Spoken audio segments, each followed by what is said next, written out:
बजरंगबली को मानने वाले, हम महात्मा बुद्ध को मानने वाले, हम भगवान कृष्ण को मानने वाले। अरे भाई, आप राम को मानते हो, आप महात्मा बुद्ध को मानते हो और आप भगवान कृष्ण को मानते हो, तो उनके आदर्शों पर भी चलना सीखो। भगवान राम ने कभी नहीं कहा कि तुम मांस खाओ, या भगवान कृष्ण ने कभी नहीं कहा कि तुम शराब पियो। जितने देवी देवता अवतार हुए सभी यही कह करके गए, अहिंसा परमो धर्म। अगर हमने किसी को बनाया नहीं तो मिटाने का अधिकार हमारे पास नहीं। अरे आप इंसान हो, इंसान का काम है दया करने का, दया धर्म का मूल है। इसलिए आप जीवों पर रहम करो, रूहों पर रहम करो। सभी लोग शाकाहारी रहना, शाकाहार का प्रचार अपने अपने क्षेत्रों में बराबर आप लोग करते रहिएगा। अरे सतयुग कैसे आएगा, राम राज कैसे आएगा? राम राज कोई भाषण देने से नहीं आएगा, राम राज कोई नारा लगा देने से नहीं आएगा, राम राज कोई भगवा लहरा देने से नहीं आएगा, राम राज कोई हिंदू मुसलमान करने से भी नहीं आएगा। राम राज जब आएगा जब लोगों के अंदर अच्छे विचार आएंगे। वरना राम के समय में भी रावण जैसे असुर होते थे, कृष्ण के समय में भी कंस जैसे असुर होते थे। अरे तब भी लड़ाइयां होती थी, तब भी युद्ध हुआ करते थे। राम राज का मतलब है अच्छे विचारों का आना, और अच्छे विचार जब आएंगे जब हर इंसान मानव धर्म का पालन करेगा। अरे मानव धर्म क्या कहता है? सत्य, दया, अहिंसा, प्रेम और करुणा, यही मानव धर्म का आधार है, यही मानव धर्म की नींव है। जब मानव के अंदर मानवता आ जाएगी, मानव के अंदर दया आ जाएगी, मानव के अंदर करुणा आ जाएगी, ये मानव दूसरों की पीड़ा को अपनी पीड़ा समझने लग जाएगा। अरे जब इंसान के अंदर इंसानियत आ जाएगी तब सही मायने में देश में राम राज आ जाएगा। इसीलिए महात्माओं ने कहा है, राम राज को लाना है तो पहले मानव धर्म अपनाना है। मानव को पहले मानव धर्म अपनाना पड़ेगा, मानव को मानवीय गुण अपनाने पड़ेंगे। इसीलिए हमारे गुरु महाराज कह करके गए, बच्चा गांव गांव जा करके तुम हमारे संदेशों को जन जन के बीच में पहुंचा दो। गांव गांव के लोग शाकाहारी हो जाएं, गांव गांव के लोग सदाचारी हो जाएं, गांव गांव के लोग चरित्रवान हो जाएं, आंखों में माँ बहन बेटी की पहचान कायम हो जाए। तो जब हमारा ये गांव बदल जाएगा तो पूरा समाज बदल जाएगा, निश्चय ही कलयुग में सतयुग आ जाएगा। इसलिए प्रेमी भाई बहनों, धर्म के प्रचार में आप सभी लोग अपना अपना योगदान दीजिएगा। हम लोग भी गुरु महाराज के संदेशों को इसी तरह से जन जन के बीच में पहुंचाते रहते हैं। बराबर 12 मासी ये कार्यक्रम बराबर चलते रहते। अरे आपके जौनपुर जिले में ही देखिए कुल 4 महीना न्याय पंचायत स्तर पर कुल 122 कार्यक्रम प्रस्तावित हैं। प्रेमी भाई बहनों, ये सघन कार्यक्रम, छोटे छोटे कार्यक्रम गांव गांव में इसीलिए किए जा रहे ताकि आप सभी लोग सही रास्ते पर वापस आएं। प्रेमी भाई बहनों, देखिए हमारे गुरु महाराज ने एक अच्छे समाज के निर्माण के लिए, चरित्र उत्थान के लिए, लोगों को शाकाहारी और सदाचारी बनाने के लिए 116 वर्ष की आयु तक अथक मेहनत और परिश्रम किया। हमारे गुरु महाराज ने अपने गुरु की याद में देखिए मथुरा दरबार में इतना विशाल मंदिर बनवाया। गुरु महाराज हमारे कहते थे कि बच्चा, मंदिर का वो देवता वहां पर बैठ करके बरकत बांट रहा। अरे आप लोग आइए, वहां कोई रुपया पैसा नहीं चढ़ाया जाता, कोई चंदा चुटकी नहीं। अरे आप लोग आए, मंदिर के देवता के सामने अपनी एक बुराई को चढ़ा दीजिए। वहां पर बुराई चढ़ाई जाती है कि हम आज से मांस मछली नहीं खाएंगे, हम आज से अंडा शराब का सेवन नहीं करेंगे, हम आज से झूठ नहीं बोलेंगे, हम आज से किसी को धोखा नहीं देंगे। अरे आप अपनी एक बुराई चढ़ा दो, आपकी एक मनोकामना पूरी होगी। ऐसा वरदानी मंदिर हमारे गुरु महाराज ने अपने गुरु की याद में मथुरा दरबार में बनाया है। तो उन्हीं की याद में देखिए पावन भंडारे का कार्यक्रम 28 नवंबर से और 2 दिसंबर तक मथुरा दरबार में मनाया जाएगा। तारीख आप सभी लोग याद रखिएगा, 28 नवंबर से और 2 दिसंबर तक पूज्य दादा गुरु महाराज का ये पावन भंडारे का कार्यक्रम होने जा रहा। तो समय निकाल करके आप लोग पधारिएगा। वैसे मथुरा दरबार में साल में 4 बड़े कार्यक्रम होते हैं। पहला कार्यक्रम होली के अवसर पर होता है, दूसरा कार्यक्रम हमारे गुरु महाराज के भंडारे का कार्यक्रम जो कि 17 मई से और 21 मई तक ये 5 दिवसीय कार्यक्रम मई के महीने में होता है, और तीसरा कार्यक्रम गुरु पूर्णिमा के अवसर पर होता है, और चौथा कार्यक्रम अगहन सुदी दशमी हिंदी तिथि के अनुसार दिसंबर के महीने के आसपास पड़ता है। अब की बार ये कार्यक्रम 28 नवंबर से और 2 दिसंबर तक मथुरा दरबार में मनाया जाएगा। तो आप सभी प्रेमी भाई बहन पधारिएगा, अपने दरबार का दर्शन करना। देखिए मथुरा दरबार में हमारे गुरु महाराज की एक छोटी सी गौशाला भी है। हमारे गुरु महाराज के पास में कुल 2 गाय थी। 2 गायों का इतना बड़ा परिवार है, बाहर से कोई गाय नहीं आई। 2 गायों का इतना बड़ा परिवार है कि आज के समय में करीब करीब 3000 गाय हैं और 3000 के ऊपर सांड हैं। गौशाला अलग है और नंदीशाला अलग है। हमारे यहाँ किसी को बाहर नहीं भेजा जाता, क्योंकि हमारे गुरु महाराज कह करके गए कि बच्चा मेरी प्यारी गाय है, इनको यहीं रखना, यहीं सेवा पानी करना। इसीलिए चाहे गाय हो या चाहे बैल हो, हमारे यहाँ किसी को बाहर नहीं भेजा जाता।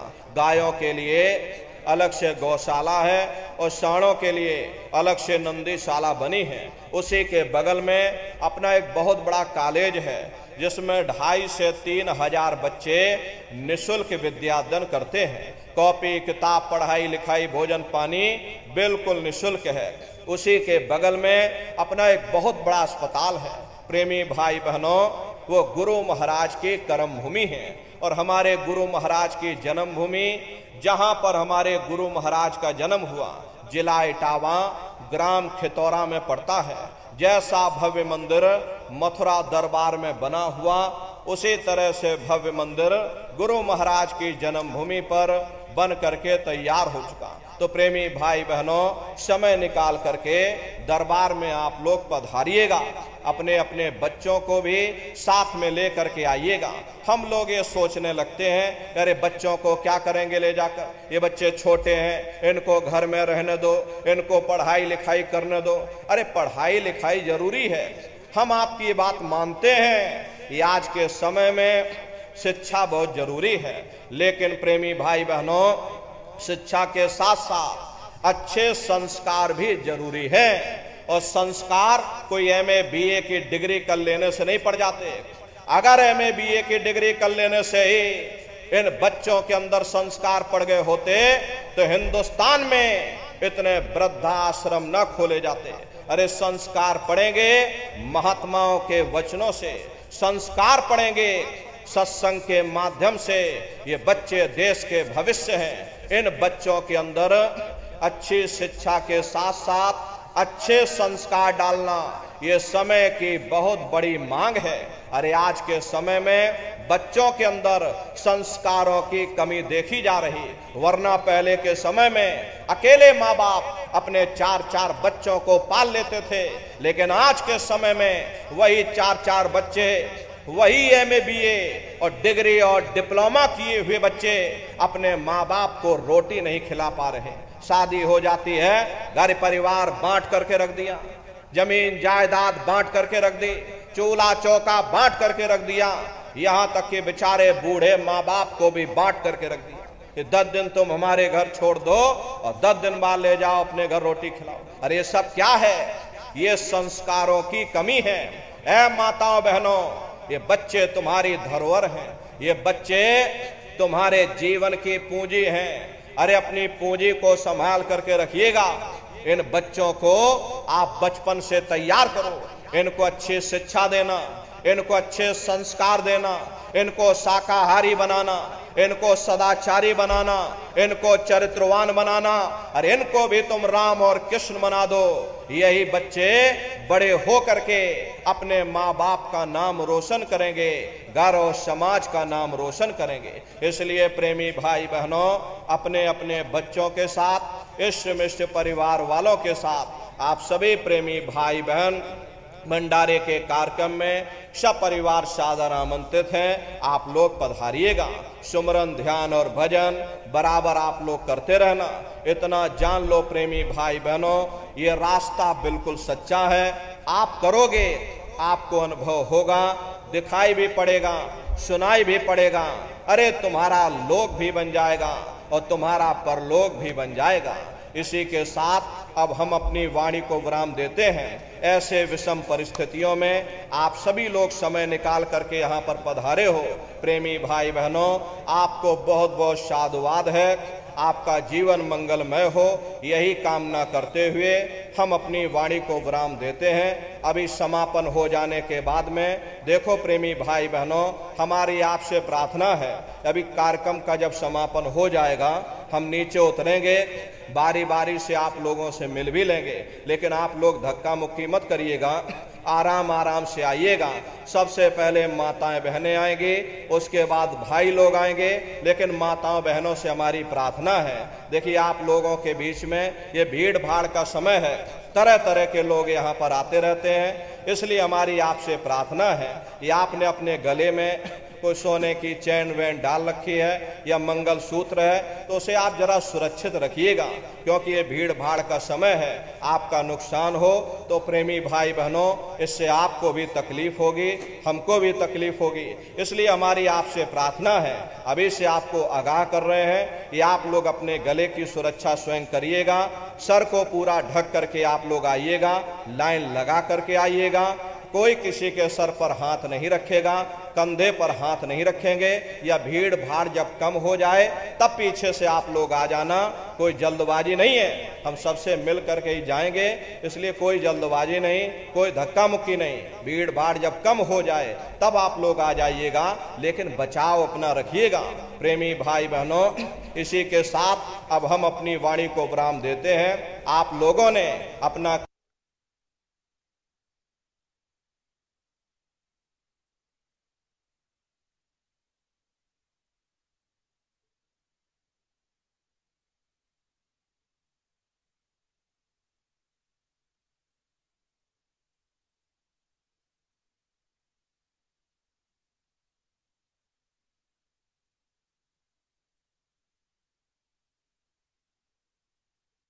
जो बरसात की वजह से यहाँ नहीं पहुँच पाए हैं, आगे के कार्यक्रम में आप लोग उनको बधाइएगा।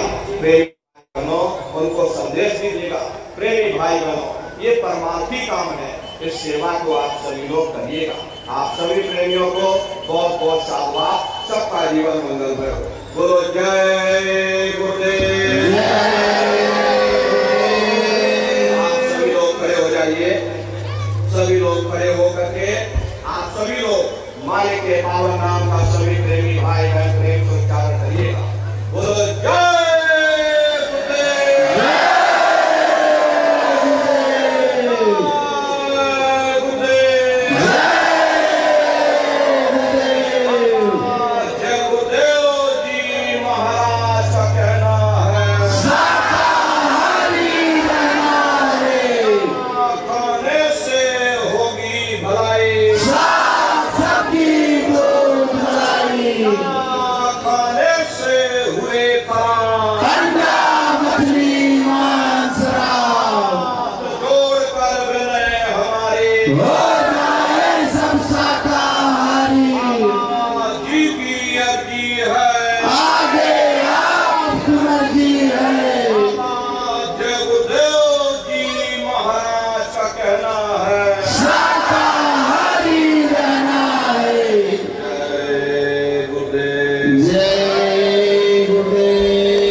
जय गुरुदेव।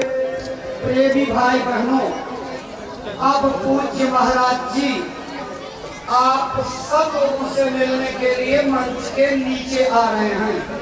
भाई लोग थोड़ा धीरज रखेंगे, पहले बहनों माताओं को मिलने का अवसर दे देंगे। बहने माताएं ध्यान दें, पीछे की तरफ से गैलरी बनी हुई है, उस रास्ते से दर्शन करने के लिए आइए। जब आप दर्शन करने के लिए आइए